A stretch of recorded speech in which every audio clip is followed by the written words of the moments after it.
lo pueden leer ustedes, son los mediadores bioquímicos de la inflamación, dolor y fiebre. No se olviden que hay neuromoduladores y hay moduladores bioquímicos como tal.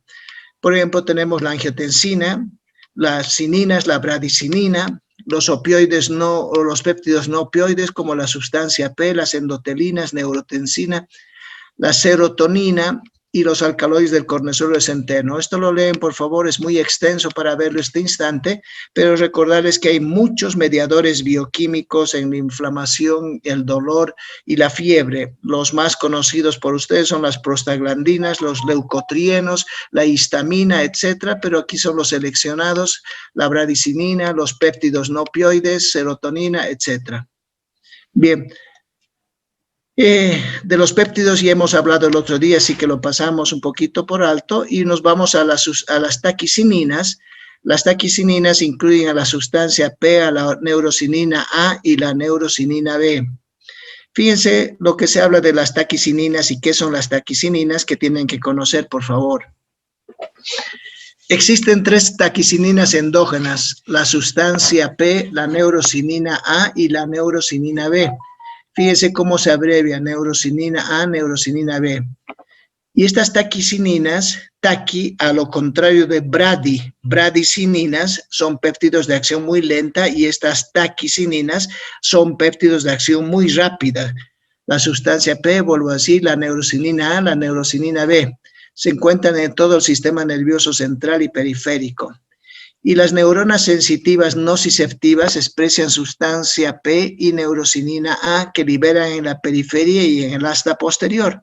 No se olviden que la conductancia del dolor siempre va de la periferia hacia el asta posterior de la médula espinal. La inflamación o cualquier noxa aumenta la expresión de la sustancia P. Si yo preguntase en el examen qué es la sustancia P es una taquicinina, es un polipéptido de acción muy rápida, tiene 11 aminoácidos. La sustancia P liberada en la periferia activa los nociceptores y contribuye a toda la inflamación neurógena. Su liberación en el asta dorsal contribuye al fenómeno de la cuerda de reloj. Es como si se estiraría una cuerda para que empiece inmediatamente a activarse todo. Existen receptores, así como hay para las prostaglandinas, la bradicinina, hay receptores para las taquicininas y se conocen como receptores NK1, NK2 y N3, cuyos agonistas principales son las taquicininas, que hemos dicho, la neurocinina A y la neurocinina B respectivamente. La transmisión nociceptiva y la inflamación neuroendógena, fíjense, dependen principalmente de la activación de esos receptores. Se ha comprobado también que hay antagonistas de los receptores NK1, pero que no poseen actividad analgésica. Algún día se verá que se pueden utilizar compuestos que bloqueen a estas taquicininas de acción rápida en cuanto a la conducción y a la percepción del dolor. Fíjense algunos conceptos que son importantes. La nocicepción es el mecanismo por el que se transmiten estímulos periféricos nocivos que se transmiten al sistema nervioso central. El dolor, ya lo hemos definido, es una experiencia subjetiva que no siempre se asocia a nocicepción. Puede haber un dolor que no es real. Los nociceptores polimodales, eso es lo que nos interesa y esa palabra acuérdense por favor, son el tipo más importante de neuronas sensitivas periféricas responsables de los estímulos nocivos. Vuelvo a decir, nociceptores polimodales, significa como en racimos, en las terminaciones nerviosas a manera de racimos de uvas, existen muchísimos nociceptores y nociceptores no solamente para los estímulos del calor, mecánicos, térmicos, sino también para otros estímulos, entonces son como racimos de uva. Y la mayoría de la estimulación de esos nociceptores en sus terminaciones activa las fibras C, amielínicas con terminaciones que responden a estímulos térmicos, mecánicos y químicos. No se olviden que el dolor se transmite por medio de axones hacia la neurona que ha originado ese axón y son fibras y se denominan fibras A, fibras B, fibras C. Las más comunes para la transmisión del dolor son las fibras A delta.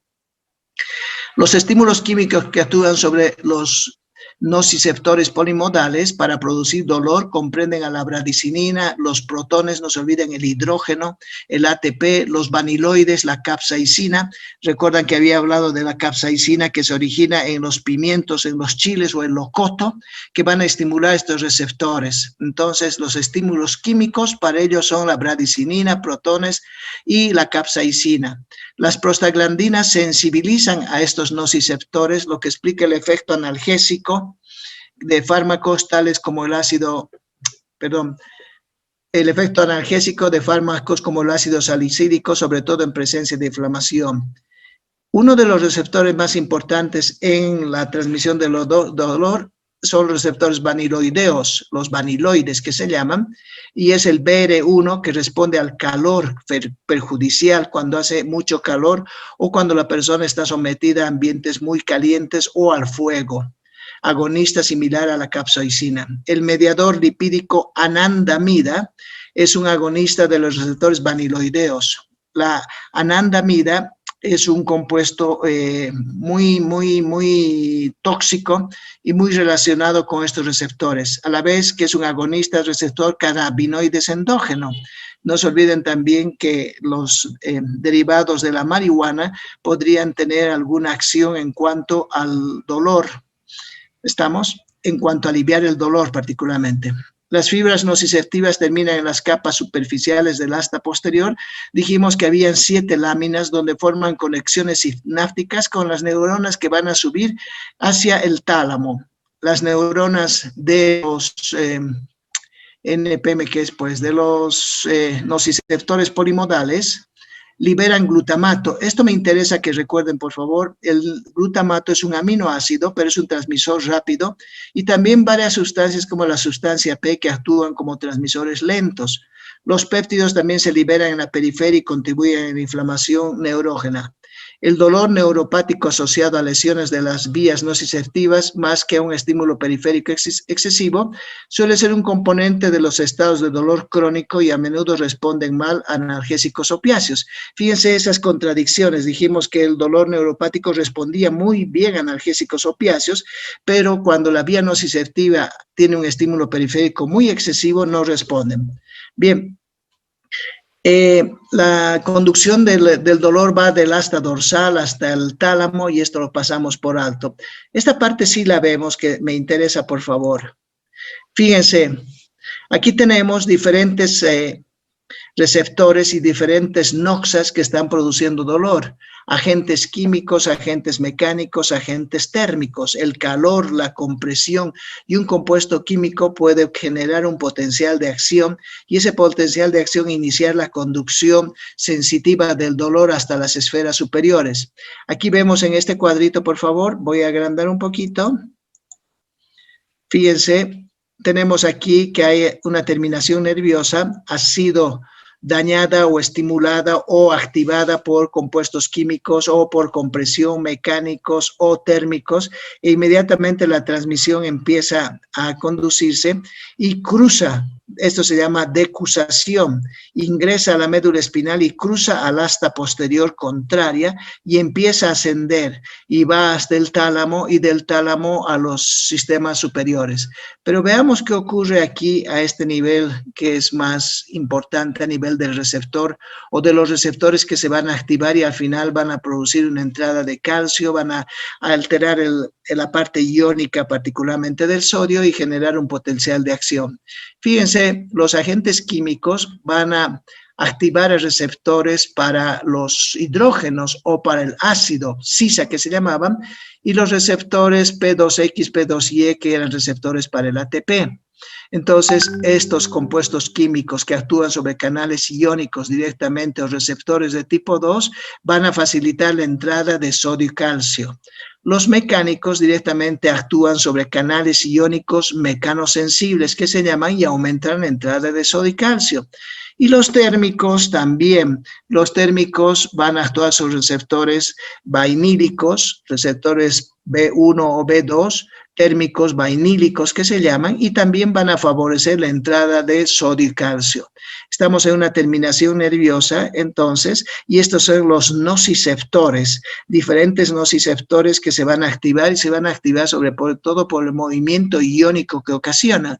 Esta entrada de sodio y calcio a través de la activación del receptor genera un potencial de acción y aumenta los canales de sodio dependientes de voltaje y tenemos un potencial de acción donde empieza la conducción del impulso nervioso.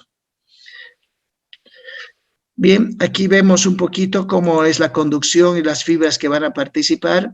Tenemos entonces que ha venido un dolor, un estímulo doloroso y ha llegado al asta posterior de la médula donde está ingresando, y aquí fíjense, estas son las fibras A delta, las fibras C, las fibras mixtas que se van a diferentes lugares.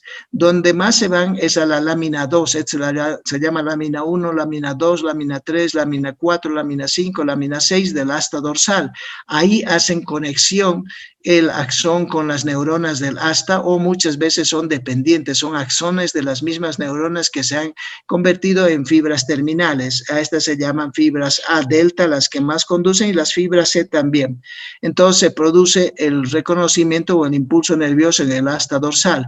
Esto decusa, eso es lo que les decía, cruza al otro lado de la médula espinal y puede cruzar a un sector que es enteramente anterior, espinotalámico anterior, o uno lateral, que se llama espinotalámico lateral, o que se refiere también por su localización en el tálamo. Y se produce la vía ascendente, la transmisión del dolor sigue, y va subiendo el dolor, va a la formación reticular del bulbo, y luego llega al tálamo. Y aquí tenemos en el tálamo, en diferentes núcleos del tálamo que hacen sinapsis, y del tálamo va a la corteza, a los sistemas sensitivos. Estos son los sistemas sensitivos que están unos al lado del acueducto de Silvio, otros en el lóbulo frontal, otros en el lóbulo temporal, y son como 6 sistemas sensitivos que hacen que el dolor se perciba a nivel central, ahí arriba. Aquí podemos ver un dibujo también un poquito más chiquito. Aquí está el estímulo periférico. El estímulo periférico, se produce la transducción de la señal, viene la conducción, entra por el asta posterior, inmediatamente decusa, hace sinapsis en este sitio, cruza hasta arriba y se va al tronco encefálico, del tronco encefálico al bulbo, y hace muchas veces una conexión directa al tálamo. En realidad, el órgano que nos va a permitir, o la estructura que nos va a permitir que el dolor pueda ser consciente posteriormente, es el tálamo. Hay personas que nacen con un tálamo muy pequeño, por lo tanto tienen una tolerancia muy buena al dolor, y se han hecho ensayos en soldados, en todos, y se podría inhibir esta vía para que el soldado en la guerra no sienta dolor y siga peleando. Entonces son cosas que pueden hacerse. Y de aquí del tálamo se van, si se fijan, a la corteza para que haya una percepción central. Todos esos pasos tienen nombre. Aquí tenemos el estímulo periférico, la transducción de la señal, la conducción de la señal, la transmisión del impulso nervioso, la transferencia y modulación que va a ser descendente, que baja inmediatamente la respuesta para inhibir ese dolor. Ya he dicho que el dolor tiene que ser inhibido fisiológicamente, si no la persona muere, y se origina en núcleos del RAFE particularmente, o en otros núcleos, y empiezan a bajar para parar ese estímulo doloroso que se inició. Pero en la subida, en la vía ascendente, la vía ascendente hace conexión con el tálamo, muchas veces con la formación reticular, el tálamo, y de ahí a la corteza. Y la vía descendente baja de núcleos directamente hacia el bulbo y va hasta la médula, al sitio donde se originó el dolor. Bien, la transmisión del dolor entonces está dada por fibras A beta o fibras A delta y C. Cada una de estas fibras tiene algunas características. Las fibras A deltas no son nociceptivas, en cambio las fibras A delta y la C sí son nociceptivas. Tiene una velocidad de conducción altas estas una conducción baja, y así sucesivamente, y hay diferencias entre ellas. Van a revisar, por favor. La conducción del dolor, vuelvo a decir, puede ser por alfa, fibras beta, fibras C. Las alfa pueden ser alfa A alfa, B beta, A beta, A gamma, A delta. Las que más se utilizan son las fibras delta y las fibras C, las no mielinizadas, que son las que van a llevar el dolor, la temperatura, frío, calor, son las que suben hasta la parte arriba. Y cada una de estas tiene una característica anatomofisiológica que por favor también lo revisan. La percepción del dolor, habíamos dicho, se produce una lesión tisular, hay liberación de mediadores tisulares, ahí está la sustancia P, la bradicinina, las taquicininas, se puede producir un daño neuronal, hay hipersensibilidad, etcétera, etcétera, hasta la percepción del dolor que es ahí arriba. Esta gráfica también es muy interesante y muy bonita para ver el rol que cumplen los opiáceos. ¿Qué pasa con los medicamentos opiáceos cuando nosotros damos morfina o alguno de ellos, fentanilo, buprenorfina, codeína, tramadol, etcétera? Aquí tenemos el fármaco que está ingresando, el fármaco exógeno. Voy a agrandar un poquito esto. Ya. Aquí tenemos la modulación del fármaco que ha ingresado y este fármaco puede ir a dos lugares. Si lo vemos, el fármaco ha ingresado y puede ir directamente a buscar a los agonistas de los receptores Mu, opiáceos que son presinápticos. Todas estas, la presinapsis, esta es la hendidura sináptica y esta es la possinapsis, o puede ir directamente a receptores opioides Mu postsinápticos. ¿Me entienden? Entonces tenemos un fármaco que ha ingresado al cuerpo, ha llegado hasta acá por la circulación e inmediatamente va hacia los agonistas Mu presinápticos de las neuronas que transmiten el dolor o a los receptores postsinápticos, pero pues son receptores opioides Mu. ¿Qué hacen en los de arriba? Fíjense. Aquí tenemos, esta es la terminación central. Un ratito, por favor, el teléfono, un ratito.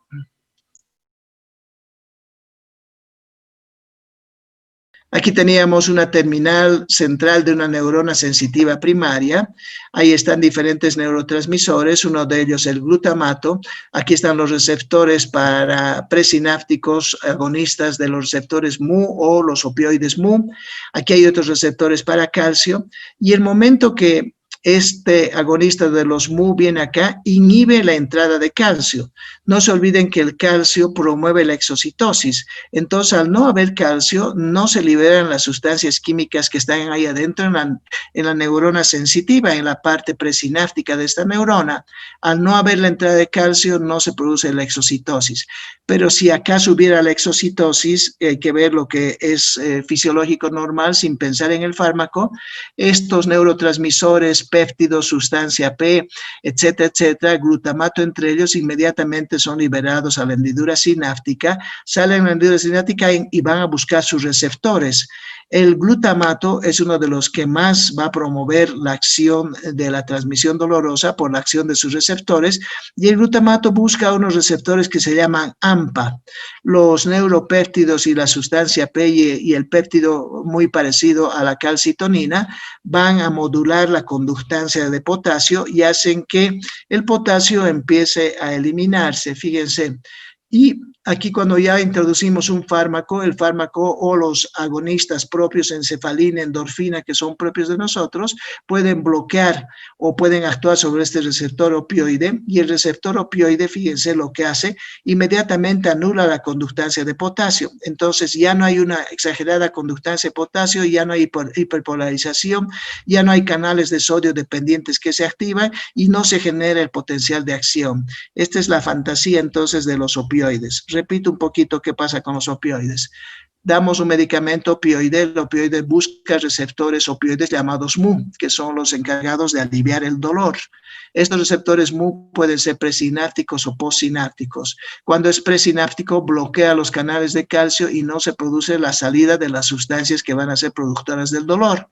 Y cuando es postsináptico, anula la conductancia de potasio, es decir, ya no se va a producir la hiperpolarización postsináptica, no se abren los canales y no se genera el potencial de acción en condiciones óptimas por la acción de los receptores opioides.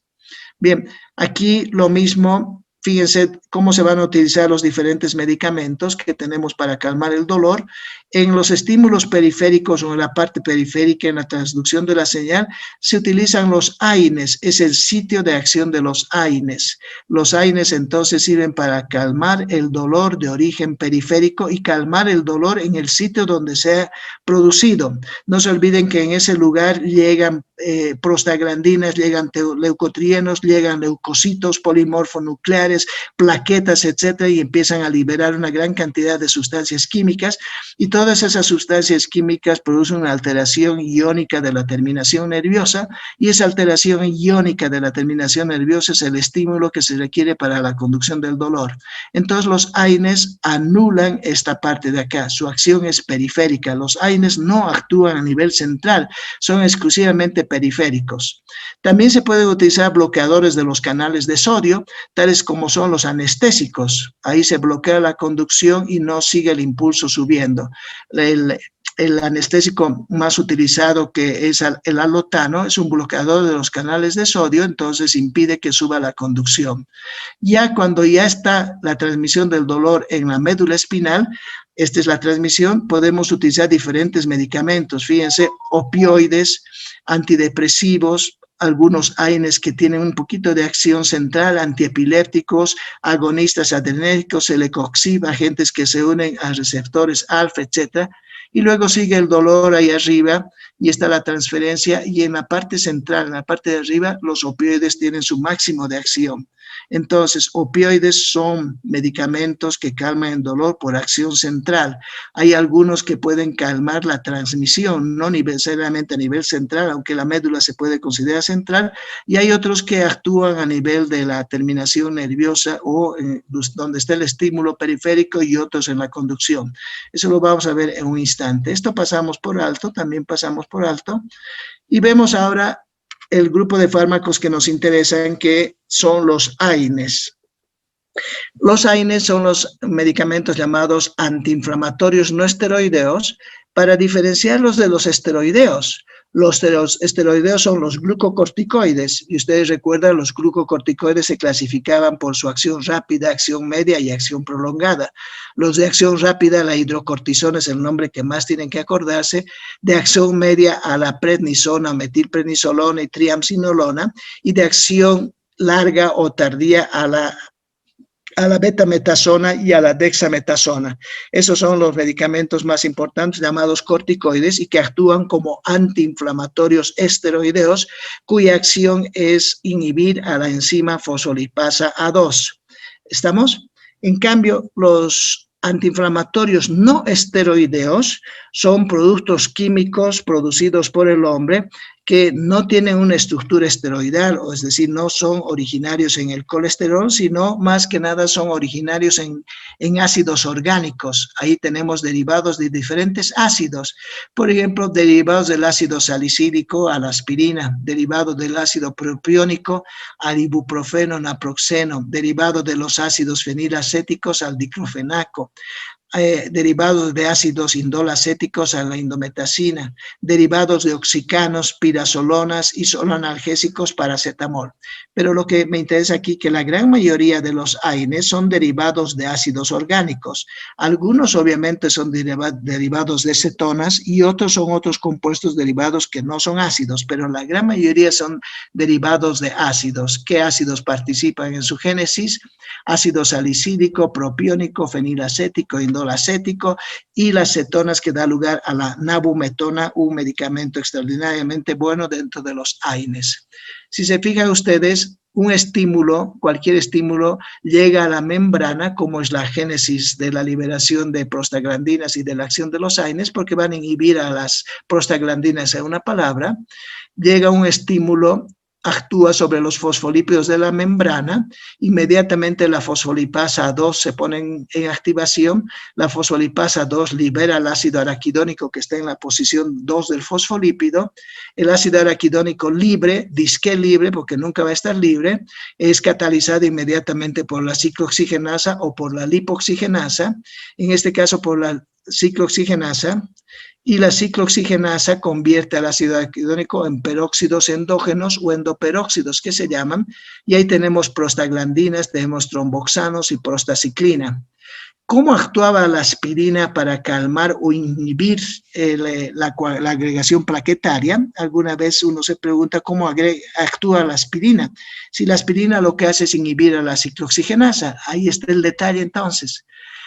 Hay ácido araquidónico, pero no hay ciclooxigenasa. Al no haber ciclooxigenasa, no hay endoperóxidos.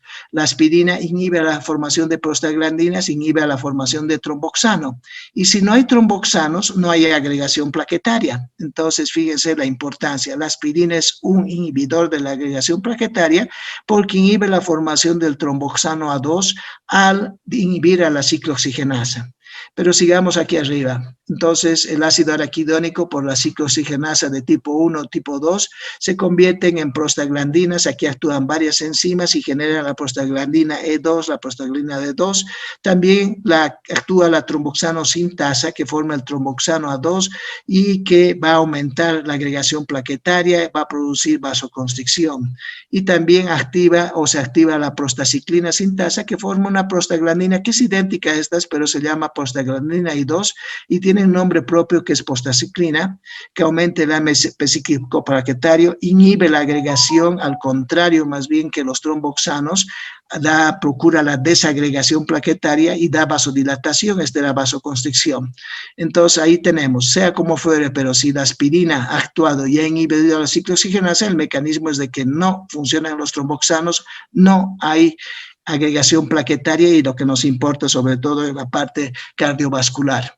Ahora fíjense, si la lipoxigenasa actúa sobre el ácido araquidónico, forma también hidroperóxidos y ahí están los leucotrienos C4, D4, A4, etcétera, que se llaman sustancias de reacción lenta de anafilaxis también.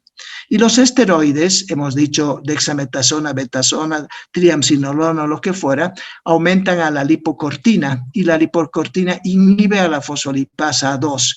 No hay fosfolipasa A2, no se libera el ácido araquidónico del no hay ácido araquidónico, no se forman leucotrienos, no se forman prostaglandinas, tromboxanos, por lo tanto los esteroides son superiores a los AINES en cuanto al alivio de la inflamación, son superiores, absolutamente superiores, y se pueden hacer mezclas de esteroides con AINES si queremos nosotros mejorar y aliviar el dolor.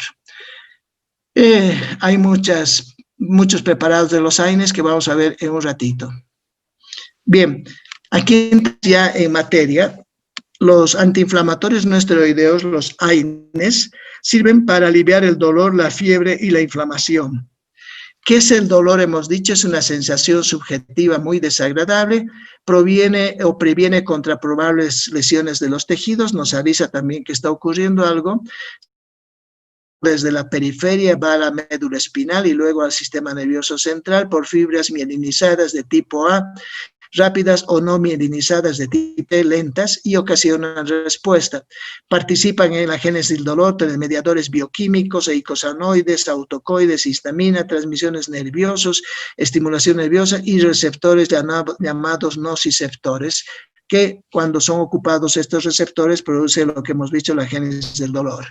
La fiebre es una respuesta del cuerpo a sustancias exógenas o endógenas llamadas piógenos, son sustancias que ocasionan fiebre. Los pirógenos son las citoquinas naturalmente y también pueden haber otros que vienen de las bacterias o los microorganismos, pero los pirógenos endógenos como tal son las citoquinas de interleuquina 1 y 2 que se originan en polimorfonucleares y también el factor de necrosis tumoral que actúa como pirógeno. Estos pirógenos provenientes de las citoquinas de factor de necrosis tumoral o de microorganismos actúan sobre la región termorreguladora del hipotálamo anterior en el núcleo preóptico, liberan ácido araquidónico y estimulan la síntesis de prostaglandinas en ese nivel. Fíjense qué nivel está hablando del hipotálamo en la región anterior del núcleo preóptico. Esta liberación de ácido araquidónico y la producción de prostaglandinas da lugar a vasoconstricción cutánea, reduce la pérdida de calor y aumenta la temperatura corporal y a todo esto se llama fiebre. Esa es la génesis de la fiebre o la fisiopatología respuesta bioquímica, respuesta que se lleva a cabo por mediadores, los mediadores que van a producir la inflamación o la respuesta, porque la inflamación es una respuesta a una situación, se llaman mediadores plasmáticos o mediadores tisulares. Ambos son mediadores bioquímicos, que acordarse muchos de estos nombres.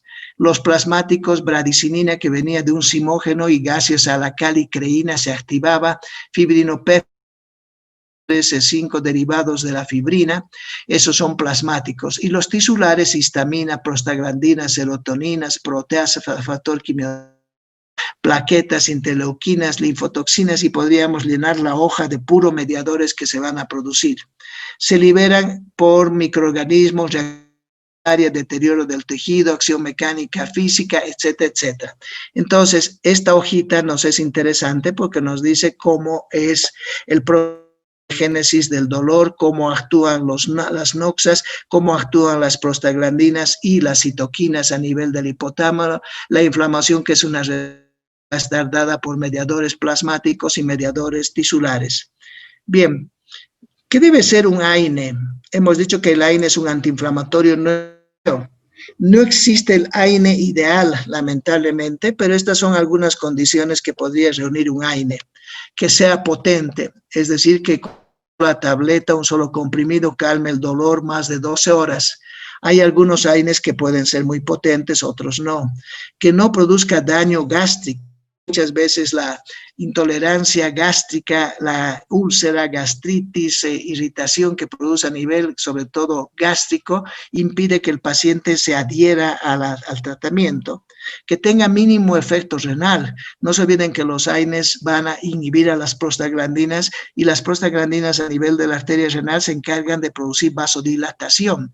Si se utilizan inhibidores de las prostaglandinas como los AINES porque inhiben a la ciclooxigenasa, en vez de vasodilatación va a haber vasoconstricción y eso va a producir problemas renales, va a disminuir el filtrado glomerular y puede llevar a la liberación de renina y angiotensina, presente hipertensión. Mínimo efecto renal, mínimos problemas hemorrágicos que no sean tan antiagregantes plaquetarios.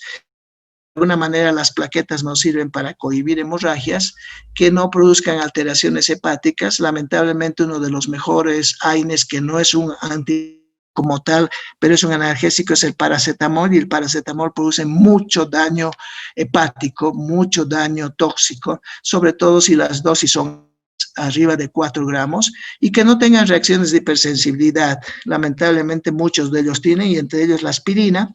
La aspirina produce una reacción de irritación, produce una rinitis, produce alergia, aumenta la actividad de los pólipos, etc.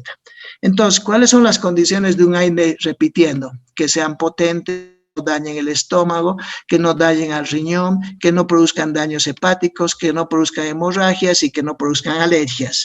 Esa es una maravilla. No hay ideal, pero algunos se acercan a eso y vamos a ir viendo. Aquí tenemos las generalidades de los AINES, por favor. Fíjense. Los AINES son analgésicos, antiinflamatorios, antipiréticos. Vuelvo a decir, el único que no es antiinflamatorio es el paracetamol, pero todos los AINES después son las tres cosas, las 3 A's: analgésico, antiinflamatorio, antipirético. Se forman o son de varias clases químicas, hemos dicho ácidos orgánicos débiles o cetonas. Se absorben bien por vía oral, no se alteran con alimentos, su metabolismo es hepático en fase 1-2, acetilación y conjugación, y además por hidrógeno 450. Se distribuyen en todos los tejidos corporales, y eso es bueno, porque una gran parte de la utilización de los AINES es en problema articular, artritis, la gota, las lesiones de cualquier tipo a nivel de la synovia, se calman muy bien con los AINES porque alcanzan buenas concentraciones en esos líquidos. Producen inhibición reversible e irreversible de la COX-1, COX-2 y COX-3. Hasta el momento hay pocos irreversibles, y uno de los irreversibles es la aspirina. La aspirina produce inhibición irreversible de la COX-1 y COX-2. La COX-3 todavía está en estudio, pero hay algunos detalles que seguramente la clase teórica les han explicado porque ya se está investigando más. Entonces, inhibición reversible, la gran mayoría, ibuprofeno, diclofenaco, naproxeno, inhibición reversibles de las COX, irreversibles de la COX-1 y COX-2 es la aspirina. En todos los tejidos, incluidos riñón, pulmón, leucocitos, plaquetas. Otra acción también, no solamente inhibir la COX, porque siempre es pregunta de examen. ¿Los AINES solo inhiben a la COX? No. Los AINES inhiben la quimiotaxis de los polisaccáridos. Los AINES, al impedir que se formen las prostaglandinas y otros, empiezan a evitar la quimiotaxis. Los AINES lamentablemente no actúan sobre la lipoxigenasa. La lipoxigenasa tiene otro medicamento que lo inhibe y la lipoxigenasa es la más reportada de la quimiotaxis, sobre todo por el leucotrieno B4. Y otra acción, inhiben producción de interleuquinas 1 y de radicales libres, con lo que eliminar la fiebre a nivel hipotalámica y la producción de radicales libres que también coadyuvan al daño celular. Bajan la producción de linfoquinas. Tienen inhibición reversible y irreversible de la COX, inhiben quimiotaxis, inhiben producción de interleuquinas, inhiben producción de linfoquinas. Algunos inhiben a las COX e inhiben fosfolipasas, lipoxigenajas y tromboxanos A2 al mismo tiempo. Son pocos esos en investigación que se están utilizando que inhiban a todos ellos. Entre ellos están obviamente los corticoides. Los inhibidores de la COX-2, acuérdense, la COX-2 es inductiva hay una que se llama conductiva y otra se llama facultativa, es decir, una que surge, y la que surge es la COX-2 cuando hay un proceso inflamatorio crónico y ahí se produce mucha cantidad. Los inhibidores de la COX-2 no alteran la función plaquetaria, pero pueden causar edemas e hipertensión. Los inhibidores de la COX-2 salieron hace unos 20 o 30 años y entre ellos están los COXIF. Los COXIF, el piroxicam, que fueron en su momento una gran diana de medicamentos para utilizar, particularmente en el cáncer, porque la COX-2, la enzima COX-2, en las lesiones inflamatorias crónicas y el cáncer es una lesión inflamatoria crónica. Entonces se dijeron, una maravilla, aquí está para que calmemos el cáncer, pero el gran problema es que producen efectos cardiovasculares y cada vez han sido retirados más del mercado y hoy por hoy solamente se utilizan 3 COXIF como 20. Se utiliza el heterocoxif, el piroxicam y el meloxicam. Los demás han sido retirados por sus daños de hipertensión, edemas y sobre nivel cardiovascular. Algunos causan daño renal, nefritis intersticial, síndrome nefrótico. El gran problema de los AINES es que a veces una sola tableta producir una nefritis intersticial. Esa es una mala suerte porque van a recetar ustedes AINES toda la vida, pero tienen que advertir al paciente que quizá a producir algo de daño renal, entonces para que se libren de cualquier problema porque a veces es un daño idiosincrático. Otros producen daño hepático, alteraciones hepáticas, etc. Están indicados para procesos inflamatorios de tipo artritis reumatoideo, espondiloartrosis, dolores osteomusculares, gota, dismenorrea, etc. Están contraindicados la mayoría en el asma, en la poliposis nasal y en angioedema. Entonces, estas son las consideraciones generales. Vamos a ver uno por uno cada uno de los grupos y la importancia que tiene. Aquí resumimos un poquito también de las generalidades. Los AINES presentan 3 acciones farmacológicamente deseables que resultan de la inhibición de la ciclooxigenasa del ácido araquidónico en las células inflamatorias a la isoenzima COX, siguiente descenso de la síntesis de prostanoides. Consiste en una acción antiinflamatoria, una acción analgésica y una acción antipirética, las 3 que hemos dicho. La acción antiinflamatoria, descenso de prostaglandinas vasodilatadoras, significa menos vasodilatación, indirectamente menos edema. La acumulación de células inflamatorias se ve reducida. Acción antiinflamatoria. La acción analgésica, la menor generación de prostaglandinas origina una menor sensibilización de terminaciones nerviosas nocicéfalas por los mediadores inflamatorios como bradicinina, serotonina. El alivio de la cefalea es probablemente el resultado de una menor vasodilatación mediada por prostaglandina. No se olviden que estamos hablando de inhibidores de las prostaglandinas. El efecto antipirético o la calmada de la fiebre se debe principalmente al descenso de la prostaglandina que se genera en respuesta al pirógeno inflamatorio interleuquina 1, que es responsable de la elevación del punto de ajuste de la temperatura hipotalámica, lo que causa fiebre. Algunos ejemplos importantes de AINES son la aspirina, el ácido acetilsalicílico, ibuprofeno, naproxeno, indometacina, piroxicam, paracetamol, inhibidores selectivos de la COX como el celecoxib, rofecoxib, etc.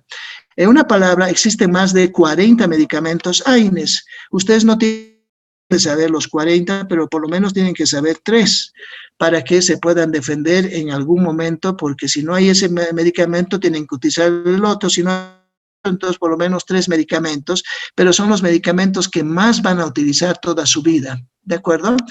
Aquí lo mismo, el paracetamol, regula el alza de la COX-2 en las neuronas del asta dorsal.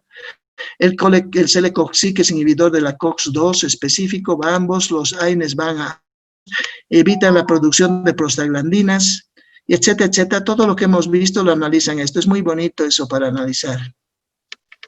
¿Para qué se utiliza AINES? Esa es la pregunta de rigor. Para dolor, analgesia, para calmar el dolor en situaciones dolorosas como cefalea, dismenorrea, metástasis ósea, dolor posoperatorio.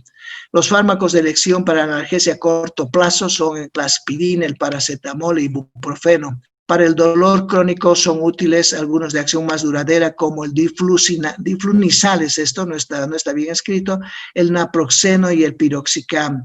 El piroxicam tiene la ventaja de que se da una sola vez al día, está dentro de los AINES ideales entonces. La necesidad de analgésicos opiáceos disminuye gracias a los AINES en algunos pacientes con metástasis óseas o dolor posoperatorio. El efecto antiinflamatorio era el otro analgésico, efecto antiinflamatorias agudas o crónicas como reumatitis, gota, trastornos de partes blandas. La mayoría de los AINES, la dosis necesaria para trastornos es mayor que la necesaria para una analgesia simple y el tratamiento puede prolongarse, de modo que los efectos secundarios son más frecuentes. El tratamiento puede un fármaco con una incidencia baja de efectos adversos como el ibuprofeno. Yo considero hoy por hoy que el mejor antiinflamatorio que existe es el ibuprofeno y deben utilizarlo, por favor, o utilizándose otros en casos necesarios. En pacientes con antecedentes de úlcera péptica, hemorragia digestiva, se pueden utilizar medicamentos que no producen molestias a nivel de hemorrágicos, nada como los inhibidores selectivos de la COX, el celecoxib, el rofecoxib, el etocoxib, que son en este momento los únicos que se utilizan. Sirven para bajar la temperatura, es preferible paracetamol porque carece de efectos digestivos, a diferencia del ácido salicílico, no se ha asociado síndrome de Reye. En los niños que tienen infecciones virales puede haber un síndrome de Reye cuando se utiliza aspirina, pero entonces lo mejor es el paracetamol. Existe una variación individual en la respuesta a los AINES y la preferencia que se pueda tener por parte del paciente o del médico. Lo mejor es hacer una anamnesis al paciente y preguntarle cuál es el mejor medicamento para el dolor o la inflamación que usted utiliza y utilizar ese medicamento porque es el que mejor le ha dado a lo largo de su vida. Es raro que un paciente no haya utilizado nunca un AINE. Todos los pacientes del mundo o todos los que han sido pacientes utilizan AINE. Entonces uno ya sabe cuál es su historia farmacológica. Aquí tenemos inhibidores no selectivos de la COX que pueden actuar en la COX-1 o la COX-2 y como 40 medicamentos, aspirina, diflunisal, ibuprofeno, ketoprofeno, naproxeno, ácido mefenámico, nabumetona, de las cetonas, el paracetamol, diclofenaco, indometacina. La indometacina es el mejor medicamento para tratar la gota, por si acaso. El piroxicam, el y los inhibidores selectivos que todavía están vigentes, pero ahora están disminuyendo cada vez más uso. Hasta este momento el heterocoxib o el otoricoxib es el mejor, el meloxicam y algunos de estos ya se están descontinuando. Bien.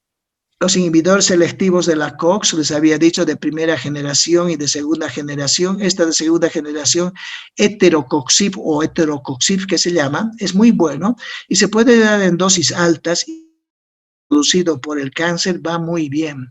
Tienen alta efectividad antiinflamatoria, antipirética, analgésica y menos efecto antiplaquetario, eso hay que recordar.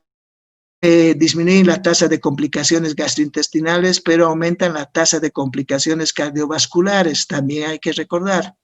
Por lo anterior, las analgesia perioperatoria, prevención y tratamiento a corto plazo del dolor agudo para promover el ahorro de opioides para que uno utilice mucho opioides. Las indicaciones de los AINES, que no son opioides obviamente, son antiinflamatorios no esteroideos, estados altamente inflamados, dolor agudo o leve, crónico, analgésico asociado a opioides, dolor postoperatorio, el metamizol se utiliza muchísimo en nuestro medio, enfermedades asociadas con exceso de prostaglandinas, migraña asociada a menstruación o dismenorrea, la indometacina muy bien, dolor de tipo cólico, deseo del paciente de no usar opioides. Las consideraciones para prescribir AINES, fíjense, los AINES son equipotentes, pero puede haber diferencias en la respuesta individual. Eso significa que una dosis de un AINE puede ser muy similar a otra dosis de otra AINE, obviamente distintas. Me explico.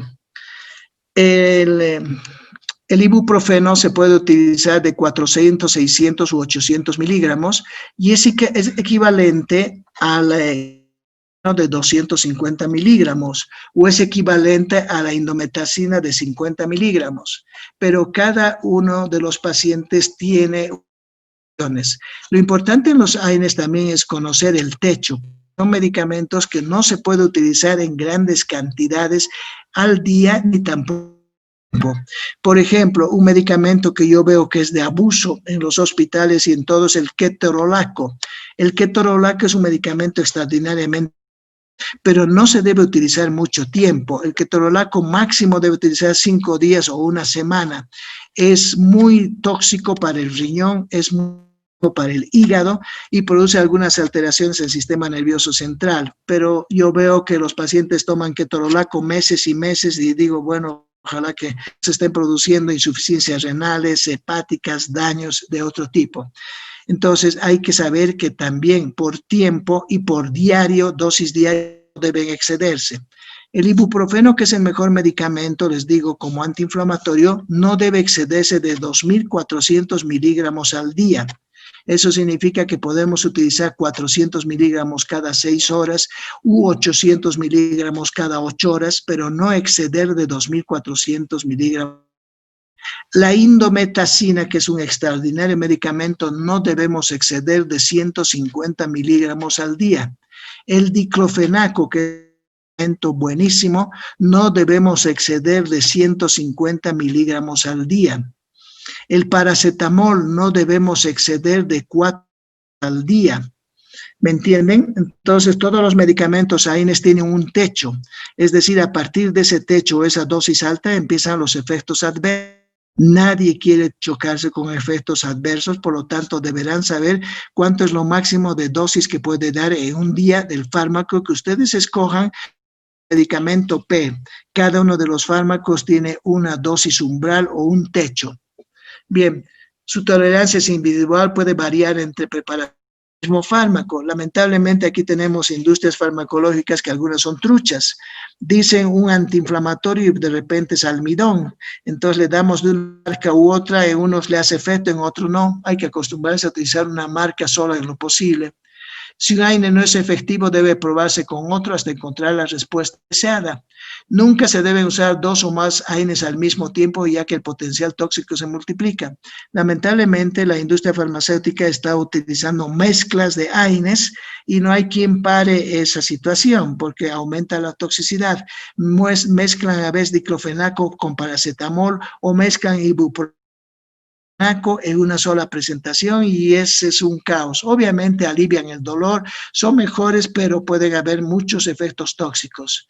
Que los AINES pueden ser requeridos para manejar algún nivel de dolor agudo, crónico y posoperatorio.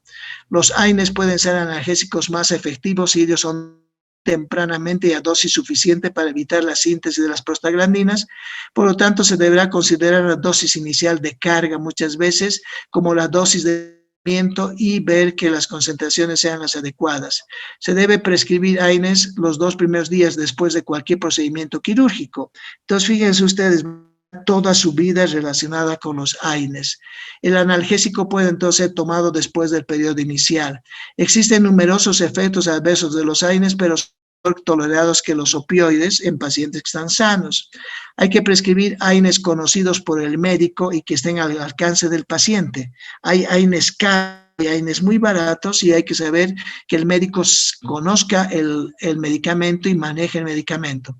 El paciente alérgico a un AINE puede ser alérgico a todos. La selección de un AINE se debe considerar su seguridad, eficacia, tolerancia, conveniencia, costo, presentación, vías, horarios, es toda la farmacología y todo el perfil farmacológico de los fármacos que tienen que hacer en sus trabajos ustedes. Cuando se administra un AINE conjuntamente con un analgésico narcótico o con un opioide, utilizar dosis menores de este último, siendo mejor un posible control con menos efectos deseables. Aquí tenemos características de algunos de los AINES. Fíjense, el ibuprofeno, la indometacina, el diclofenaco, el ácido mefenámico, el paracetamol, otros, el diflunisal, profeno, que es excelente, el celecoxib, que ahora ha sido reemplazado por el heterocoxib, etcétera, etcétera. Y aquí ustedes pueden leer, ya no puedo leer esto porque es mucha cantidad de información, pero ustedes la pueden leer. La aspirina, un poquito voy a revisar de algunos, tiene un pK de 3.5, es un fármaco muy alto. Entonces, más analgésico que inflamatorio, una vida media de 3 a 5 horas, se absorbe muy bien por vía oral, pero puede ocasionar gastritis, es metabolizado por acetilación, eliminado por orina, inhibidor no selectivo de tipo irreversible de las COX, disminuye producción de radicales libres, inhibe la agresión plaquetaria, inhibe a la interleuquina 1, hace sinergia con los opiáceos, disminuye eventos isquémicos cerebrales y coronarios, es cardioprotector, produzca una intoxicación que se llama salicilismo, los efectos adversos, irritación gástrica, úlcera, gastritis, erupción cutánea, fotitis, taquipnea, las indicaciones dolor leve a moderado y la contraindicación la hemofilia, porque son inhibidores de la agregación y pueden producir sangrado. El ibuprofeno, fíjense, la dosis máxima es 2.400 miligramos, hemos dicho, y esto equivale a 4 gramos de aspirina. La dosis de aspirina también es 4 gramos al día. Cierra el conducto arterioso, produce efectos adversos como prurito, tinnitus, cefalea, mareo, minimiza el efecto de la aspirina, no hay que juntar con ella, puede producir contraindicaciones, la poliposis nasal, el broncoespasmo, primera elección como analgésico, antiinflamatorio, yo utilizo y me parece que es fantástico ese medicamento.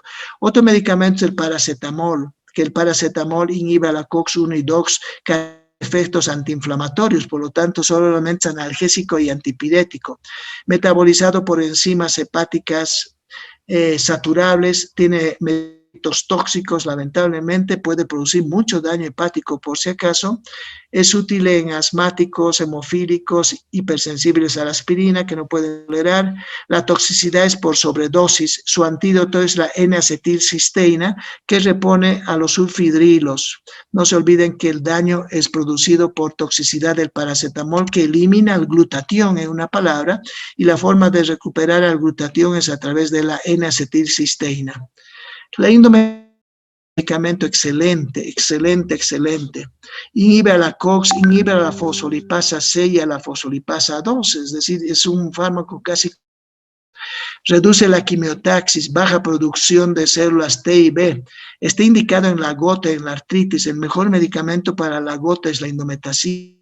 Lamentablemente tiene efectos adversos que a veces son tanto molestosos para el paciente, cefalea y el mareo y la confusión. Por lo tanto, ese medicamento se hace en lo posible una sola dosis al día y particularmente en la noche. Yo indico a los pacientes 100 miligramos de indometacina en supositorios tales antes de dormir. Entonces el paciente no tiene mareo, no tiene confusión, no tiene alteraciones y duerme tranquilo. Puede haber alteraciones hematológicas también. Daño renal, lamentablemente, y su contraindicación, poliposis, angioedema. El diclofenaco, ¿quién no ha oído hablar del diclofenaco? El gran problema del diclofenaco es que retiene líquidos. Fíjense que la dosis máxima es 150 miligramos. De la indometacina también era 150 miligramos al día. Alteran función renal, filtración glomerular, produce gastritis, etc. El ácido mefenámico en algún momento fue un buen medicamento, ya no se utiliza mucho, inhibe a la COX y a la fosfolipasa 2, efecto antiagregante, no hay que utilizar en embarazo, etc.